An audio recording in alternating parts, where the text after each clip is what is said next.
ટૂંકી પહેરે પોતળી અને અર્ધ યુગાડું અંગ, આઠે સીધી આટા દીએ તો બગદાણે બજરંગ. મિત્રો, બગદાણા એટલે કે બાપા સીતારામની મઢુલી કહેવાય. અને બાપાનું એવું તપ અને એવા આશીર્વાદ બગદાણામાં તો ખરા જ, પણ સૌરાષ્ટ્ર કાઠિયાવાડના ગામડે ગામડે બાપાની એક મઢુલી આવેલી હોય, બાપાનો ફોટો અને એનો ઓટલો આવેલો હોય.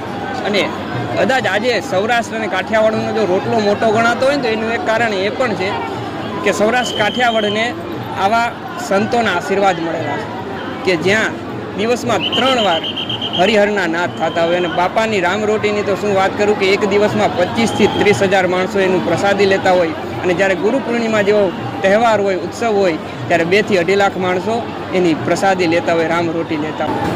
જે એક સંતના આશીર્વાદ અને તપથી જ શક્ય બને, અને સ્વયંસેવકોનો એવો સહકાર. મિત્રો, તમારે સેવા જોવી હોય તો એકવાર બગદાણાની મુલાકાત લો કે સેવા કોની કહેવાય, એના સ્વયંસેવકને જોવો ત્યારે ખબર પડે. અને એટલે જ કવિઓએ લખવું પડ્યું છે કે અખંડી દુનિયા બધી એની બંડીમાં સમાય. બાપા બંડી પહેરતા.